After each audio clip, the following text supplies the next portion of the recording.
Hello, hello, bonjour les amis, j'espère que vous allez bien. Moi, je vais très bien. Pour les personnes nouvelles sur cette chaîne, mon nom est Boustessi, je suis entrepreneuse e-commerce, mais aussi employée dans les achats en milieu industriel.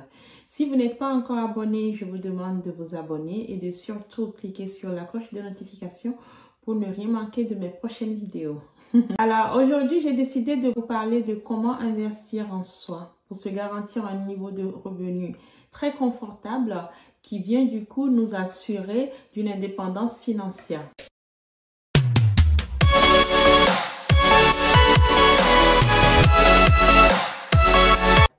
Alors, j'entends souvent des excuses comme quoi je suis trop vieille pour faire ça. J'ai des enfants, ça ne me laisse pas du tout le temps. Du coup, je n'ai pas le temps de faire ça. Je n'ai pas les compétences pour faire ci ou ça. Ou encore, je n'ai personne pour m'aider à le faire. Ce sont toutes des excuses en fait qu'on se donne pour justifier le manque d'action de notre part. Action qui pourtant, nous sommes convaincus, nous permettront en fait d'avancer vers notre objectif de vie ou encore vers notre rêve. Donc moi, je viens aujourd'hui en fait vous donner quelques exemples, vous donner quelques clés pour vous permettre en fait d'oser franchir le pas pour pouvoir aller vers cette liberté, cette indépendance financière que nous recherchons toutes en tant que femmes. Alors, pourquoi je vous dis ça? Parce qu'en fait, je suis comme tout le monde, j'ai des amis autour de moi avec qui je discute de comment je vois la vie, de ce que j'aimerais pouvoir faire. Et toutes, en fait, elles ont le même discours. Elles ne rêvent que d'une seule chose, c'est de réussir leur vie en tant que femme parce qu'il y a une certaine fierté dedans, mais aussi en fait de pouvoir s'offrir une certaine indépendance financière. Et on a toutes ce rêve, mais malheureusement, très peu de gens arrivent à franchir le pas. Très peu de gens arrivent à mettre en place des actions qui vont pouvoir les mener en fait à cet objectif de vie. Et ce qu'on constate souvent quand on regarde autour de nous, malheureusement, en fait, les femmes se cantonnent dans des emplois, en fait, qui ne leur rapportent pas beaucoup d'argent. C'est-à-dire qu'en général, en tout cas, quand moi j'observe ce qui se passe autour de moi, bien évidemment, il y a des gens qui gagnent très bien leur vie, qui ont un niveau de revenu conséquent. Mais il y a aussi des gens qui vont se contenter de leur SMIC ou encore de leur 1500 € ou encore de leurs 2000 € toute leur vie. Et les seules augmentations de salaire que ces personnes auront, ce sont ces 3% obligatoires en fait. L'État impose les employeurs à accorder aux employés tous les 3 ans. Donc du coup, elles se retrouvent à gagner peu d'argent. À la retraite, ça donne des retraites précaires et toute leur vie, elles vont certes travailler, mais elles n'auront pas grand-chose. Et en fait, ça se ressent moins quand on est en couple, par exemple, et qu'on a à côté de soi un homme qui, lui, gagne mieux sa vie. Et du coup, comme il subvient à la plupart des besoins du couple et de la famille, ça se voit moins que la femme n'a pas de quoi en fait s'autosuffire. J'insiste sur l'autosuffisance parce que nous femmes souvent quand on gagne de quoi pouvoir s'offrir nos petits plaisirs, dans les petits plaisirs je mets bien évidemment le restaurant en famille, les sorties avec les enfants, nos vêtements, nos petits sacs, nos maquillages et tout ça. À partir du moment où on a ça, très souvent on se dit on gagne bien sa vie. Mais non.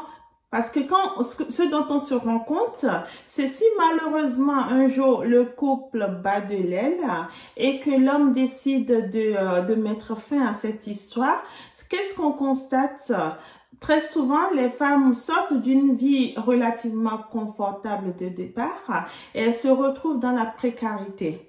Alors qu'en cas de divorce ou de séparation, en fait, les hommes, ils souffrent moins. Ils ont souvent, en fait, ils continuent à avoir un niveau de vie décent dans le sens où ils avaient déjà un salaire qui leur sécuriser ce niveau de vie. Mais souvent, quand les femmes quittent le foyer ou le couple se sépare, elles se retrouvent peut-être dans un hôtel payé par l'État ou par les aides parce que, en fait, leur salaire de 1500 € ou 2000 € ne leur permet pas, en fait, de pouvoir s'offrir un niveau de vie décent. Et c'est là où elles se rendent compte qu'en fait, elles gagnent pas bien leur vie. Et en fait, au lieu d'entreprendre des choses pour changer ça, on vient encore avec une nouvelle excuse en se disant qu'on n'a plus l'argent. Une fois que ce constat est fait, qu'est-ce qu'on fait? Il faut, en fait, au lieu de se contenter d'un petit salaire toute sa vie, il faut, étape par étape, en fait, essayer de sortir de ce que moi j'appelle ces minimums, en fait, d'employabilité. C'est-à-dire ces petits salaires qu'on nous donne parce que, en fait, on fait un métier soi-disant non qualifié ou même parfois qualifié, mais qui ne donne pas droit à beaucoup de choses. Alors moi, je pense que, parce qu'en tant que femme, on a besoin d'argent, on a envie d'être indépendante. Moi, je pense qu'il est très, très important, dès le début de sa carrière, de se donner les moyens de, étape par étape, développer ses compétences pour venir après, en fait, augmenter sa valeur sur le marché du travail. Je m'explique. Vous avez commencé, par exemple, par un emploi de aide-soignante ou même d'auxiliaire de vie. Vous travaillez dans un hôpital, vous gagnez peut-être le SMIC. Vous voyez, en tant qu'auxiliaire de vie, vous voyez qu'au-dessus de vous, il y a des personnes qui sont aides-soignants. Et que parce que eux, ils ont peut-être 1 ou 2 années de formation plus que vous, ces personnes, en fait, arrivent à gagner, à avoir un salaire entre, je dis, 500 et 2000 euros. Alors, qu'est-ce que vous faites? Il faut vous intéresser à comment faire, en fait, pour devenir aide-soignante. Et du coup, pendant que vous occupez le poste d'auxiliaire de vie, parce que vous avez besoin, en fait, de l'argent pour subvenir à vos besoins, pendant que vous occupez ce poste, vous allez, en fait, vous intéresser à comment faire pour devenir aide-soignante et vous n'allez vous laisser aucun choix. C'est-à-dire que vous êtes auxiliaire de vie la journée. Et puis le soir, en fait, vous prenez des cours, vous vous inscrivez s'il le faut dans un centre de formation et vous prenez des cours, en fait, pour vous former, pour petit à petit aller vers ce niveau d'aide-soignant qui va vous permettre d'avoir peut-être 500 ou 1000 euros de plus par mois. D'accord? Donc, du coup, vous prenez des cours. C'est certes difficile. Ce que je vous dis là, c'est pas simple parce que ça demande des sacrifices de votre part. Vous allez devoir peut-être faire une croix à beaucoup de soirées télé en famille. Vous allez devoir peut-être faire une croix à des sorties entre amis parce que pendant que vos amis vont boire un verre, vous allez devoir en fait réviser parce que vous avez une échéance à venir ou vous avez un examen à venir. Et du coup, oui, ça nécessite une certaine forme de privation, mais gardez à l'esprit que ça ne va durer que 2 ans peut-être et qu'au bout des 2 ans, en fait, vous allez multiplier votre salaire par 2 ou vous allez peut-être avoir une hausse de 40-60% sur votre salaire, ce que vous ne réussirez jamais à avoir en restant à votre poste d'auxiliaire de vie. Donc, vous arrivez au bout des 2 années, vous obtenez ce diplôme. Alors, vous allez voir dans votre service RH, dans votre entreprise et leur dire, voilà, moi j'ai un diplôme d'aide-soignant. Maintenant, j'aimerais pouvoir changer de poste. Ou encore, vous décidez complètement de challenger votre employeur et donc d'aller voir ce qui est proposé sur le marché en termes de salaire auprès des cliniques, auprès des hôpitaux ou peut-être auprès des maisons de retraite. Et là, parce que vous avez un diplôme d'aide-soignant, en fait, vous avez le choix et vous choisissez là où on vous offre le meilleur salaire. Faut pas oublier, hein, les employeurs, il faut aussi les challenger. Il y en a qui payent bien avec des avantages intéressants autour et puis d'autres qui vont se contenter de vous verser un petit salaire ou un salaire moyen. Et voilà, vous évaluez tout ça et vous décidez de sortir de votre position d'auxiliaire de vie pour aller vers ce poste d'aide-soignant. Une fois que vous êtes dans la position d'aide-soignant, parce que vous savez que vous pouvez avoir mieux, parce que vous savez que c'est possible, vous l'avez déjà fait pour passer de auxiliaire vers aide-soignant et que vous pouvez continuer à vous améliorer, en fait, à augmenter vos performances, qu'est-ce que vous faites? Vous regardez au-dessus de vous, qu'est-ce qui se passe? Dans une organisation de santé, au-dessus des aides-soignants, il y a des infirmières. Intéressez-vous à savoir comment on fait pour devenir infirmière.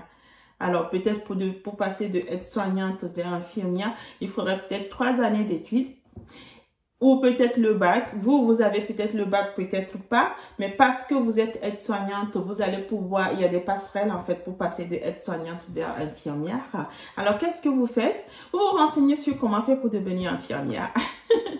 Et vous prenez des cours en fait en parallèle de votre poste d'aide-soignant parce que vous savez que si vous arrivez à être infirmière, ben vous allez encore une fois augmenter de manière conséquente votre salaire. Donc vous prenez des cours, ça va peut-être durer 2 ans, 3 ans, que sais-je. Peu importe, ça passe très très vite les années. Donc vous prenez des cours, vous sacrifiez des soirées, vous sacrifiez des moments en famille. Bien évidemment, vous en discutez déjà avec vos enfants, votre mari. Voilà, vous mettez tout le monde dans le projet de manière à vous sentir encouragé, motivé, supporté en fait. Ça met une petite pression parce que maintenant que toute la famille vous regarde, vous n'avez pas le droit à l'erreur. Et donc vous prenez les cours pour devenir infirmière.